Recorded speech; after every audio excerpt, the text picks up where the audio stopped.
would be so much easier to do something else in our lives. We would have so much more time, so much more peace.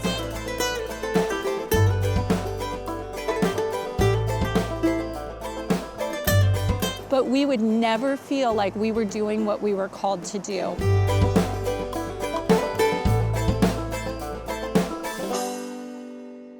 I'm down in one of my favorite spots to think when I just need some quiet time, a little bit of contemplation time, or a little bit of prayer time. But I wanted to talk to you guys about something today because I actually got a comment on a video that really made me think. Back on a video I did not too long ago, somebody made the comment that they didn't think that it was wise for us to show images of the food that we have stored in our pantry. Now, I believe that this person was very good intentioned. I believe that they're really looking out for us and they were concerned for us. So this isn't really a response to that person. And I'm intentionally not telling you which video it is. I don't want you guys to go give this person a hard time. She's trying to encourage us and to help us. But it got me thinking, and I thought, you know, she's right. It would probably be a lot safer for us to not show our food storage. In fact, it would be a lot safer for us not to be on YouTube altogether. I mean, obviously, we're here, we've got our life on video in a very public way. Not only would it be a lot safer, it'd be a lot more comfortable if we didn't show any of this stuff.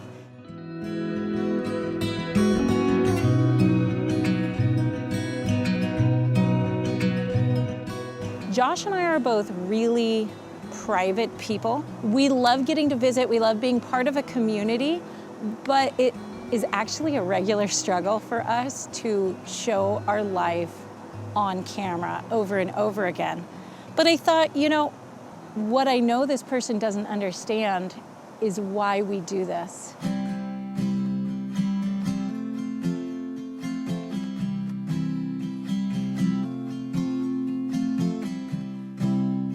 A lot of people are on YouTube, and they're on YouTube just because they want to make money on YouTube, or they don't want to go to a regular job, or they, you know, like the challenge of building a channel.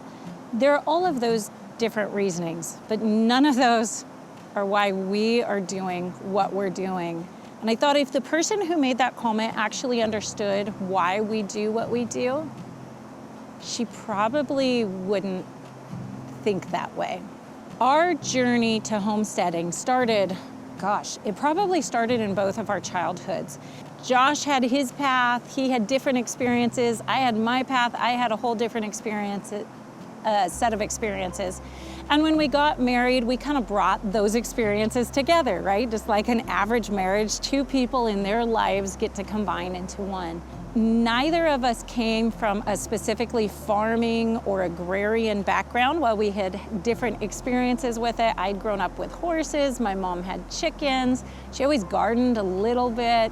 She's a great cook, made all sorts of great meals. Josh had experiences out in the wilderness, he also was around horses a lot. So we had these different experiences, but when we got married, we really were focused more on the health side. You guys have probably heard a story, if you followed us for very long, about our son, who was our firstborn. And we took him to the doctor like you're supposed to do, took him to the first well baby visit, went back, got him his first round of vaccines, and we had a reaction. He had a reaction to the vaccine, and there was a whole thing that happened there where they gave him an extra shot, but they didn't record what it was. And it was a very big eye-opening moment that when our baby had a reaction, it was because we had taken this back seat to our own lives, our children's health. We had allowed somebody else, because they had a title of expert, to totally drive the story. Even when I saw the mistake coming, I didn't question it because they were the experts. They knew what to do. And so when I saw them give the extra shot, I knew in my mind that something wasn't right, but who was I to question it? And that was really eye-opening for me because I needed to step up. I needed to be a little more self-confident, and I needed to get in the driver's seat and direct our health, our path. Josh needed to get in the driver's seat and help direct our health and our path and where we were going. And that really fueled us to become super intentional about our life.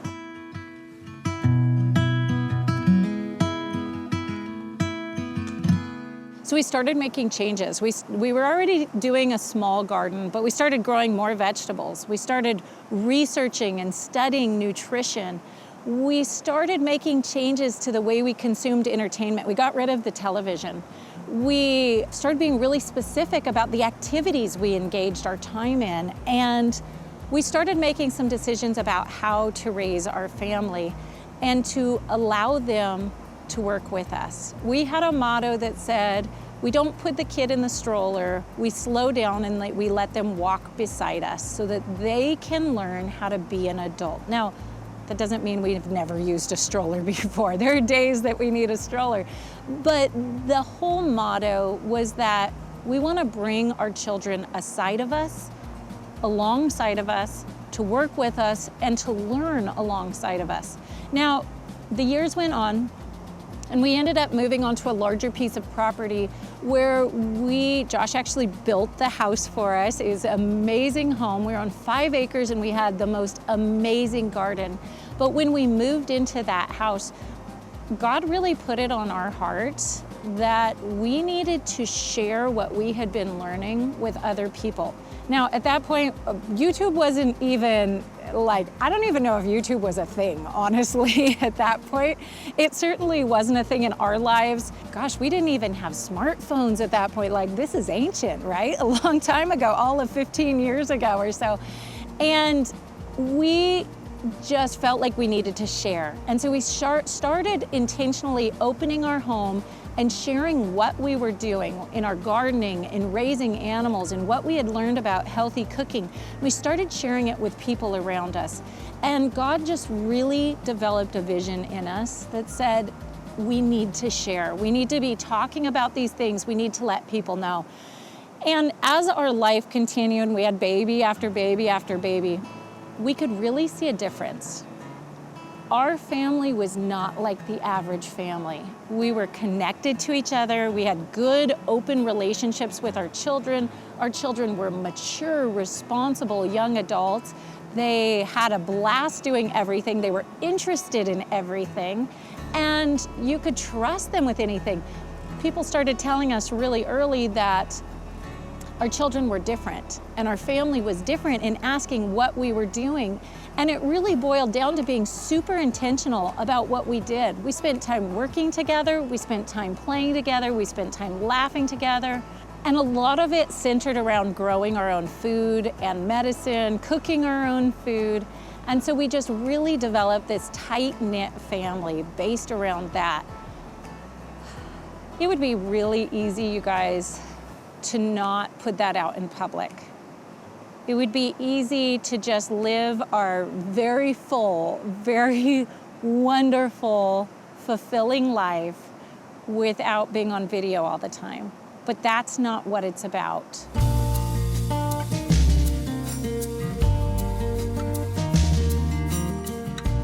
For us, it's about encouraging you.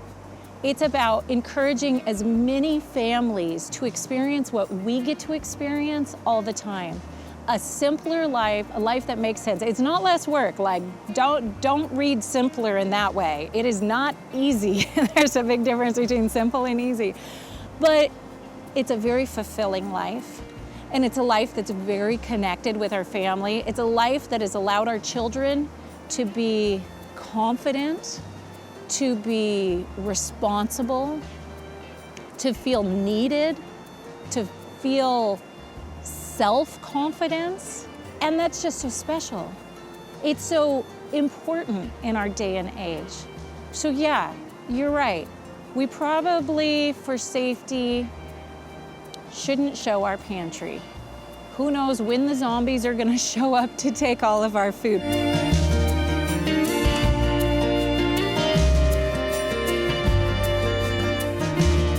A lot of things could happen, but we have a passion and we have a mission. We have a vision to see you guys getting to experience what we get to experience. The peace of having a full pantry, the relationship building of working together, struggling together, and then getting to play together and enjoy the fruits of your labor together. I just really needed to share that with you guys because we do this because this is what we're called to do. Yeah, it's great to make some money off of YouTube. For those of you guys who don't know, we have a whole business on the other side of YouTube where we sell digital classes so that you guys can learn the in-depth skills of all of these things: canning, dairy, fermenting, herbalism, all these different things. There's great skills there. And it's hard. It's time consuming. It would be so much easier to do something else in our lives.